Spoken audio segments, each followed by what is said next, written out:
Salam sejahtera untuk kita semua. Yang saya hormati kepada Bu Jessica selaku Kepala Dinas Kesehatan Kota Semarang dan Bunga selaku Kepala P2PTN Dinas Kesehatan Kota Semarang. Sebelumnya saya ucapkan terima kasih atas kehadirannya dalam pertemuan kali ini. Nah, pada pertemuan kali ini kita akan membahas topik mengenai stunting, yaitu topik yang masih menjadi concern atau diprioritaskan oleh pemerintah. Seperti kita ketahui ya Bu, stunting itu bukan hanya berperawakan pendek saja, akan tetapi perawakan pendek yang disebabkan oleh kondisi kesehatan yang tidak optimal, terutama yaitu pada kekurangan gizi, yang sifatnya jangka panjang terutama pada 1000 hari pertama dalam kehidupannya. Nah, kita tahu juga bahwa 1000 hari pertama kehidupan itu adalah masa yang sangat penting, yaitu kita harus peka dan kritis, mulai dari perkembangan dari rahim hingga kemudian 2 tahun pertama saat dilahirkan. Karena pada masa itu terdapat suatu kejadian yang penting, yaitu pertumbuhan dan perkembangan dari organ utamanya, yaitu organ otak, perkembangan otak yang nantinya mempengaruhi pada kepandaian atau kemampuan kognitif dari anak tersebut. Pada kali ini kita akan membahas permasalahan stunting di salah satu daerahnya, yaitu daerah Kota Semarang. Mungkin untuk penjelasan perkembangan dari kasus stunting sendiri akan disampaikan oleh Kepala Dinas Kesehatan Kota Semarang. Kepada Bu Jessica, saya persilahkan.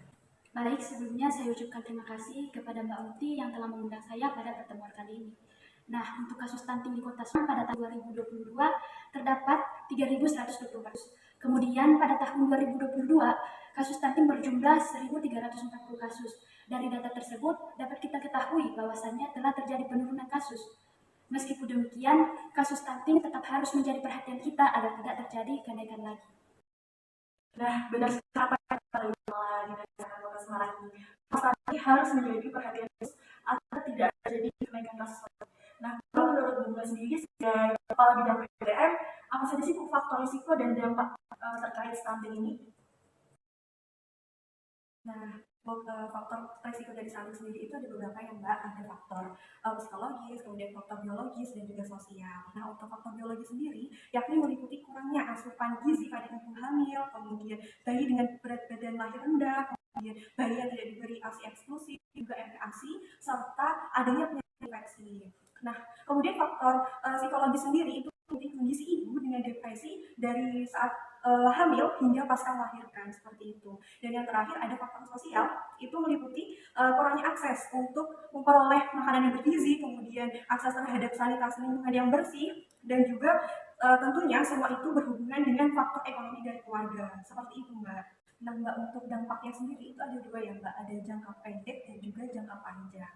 Nah untuk dampak jangka pendeknya itu meliputi ada gagal tumbuh, kemudian hambatan perkembangan kognitif dan juga motorik, serta tidak optimalnya ukuran fisik tubuh dan juga adanya gangguan metabolisme seperti itu. Nah untuk jangka panjangnya sendiri, yakni salah satunya itu ada menurunnya kapasitas intelektual. Apabila terjadi hambatan perkembangan dan kognitif dan juga motorik tadi ya Mbak, itu pastinya akan berdampak gitu terhadap penurunan kemampuan menyerap pelajaran di usia sekolah nantinya, yang tentunya akan berpengaruh pada produktivitasnya saat anak tersebut dewasa, seperti itu. Wah, ternyata faktor yang mempengaruhi stunting itu tidak hanya berpengaruh pada pertumbuhan saja ya, akan tetapi dampaknya itu sangat berpengaruh pada produktivitas anak pada sekolah. Lalu untuk Bu Jessica sendiri, bagaimana sih Bu pencegahan terkait permasalahan stunting ini di Kota Semarang? Baik, langkah-langkah yang dapat kita lakukan untuk mencegah stunting itu yang pertama, memeriksa kehamilan secara rutin. Kemudian memenuhi kebutuhan gizi. Lalu memberi ASI eksklusif minimal 6 bulan dan ASI sehat untuk memastikan asupan gizi yang cukup. Lalu menerapkan perilaku hidup bersih dan sehat dengan menjaga hygiene sanitasi lingkungan. Dan yang terakhir itu ikut posyandu secara rutin. Wah, ternyata banyak sekali ya langkah-langkah yang dapat dilakukan untuk mencegah stunting ini, khususnya di Kota Semarang. Akan tetapi kasus stunting ini juga harus menjadi perhatian khusus, tidak hanya di Dinas Kesehatan saja, akan tetapi masyarakat dan pemerintah juga harus memperhatikan agar tidak terjadi kenaikan kasus lagi. Terima kasih kepada Kepala Dinas Kesehatan Kota Semarang dan Kepala Bidang PDN Dinas Kesehatan Semarang yang telah meluangkan waktunya untuk hadir pada pertemuan kali ini. Demikianlah acara saya tutup, saya Desy Apiana.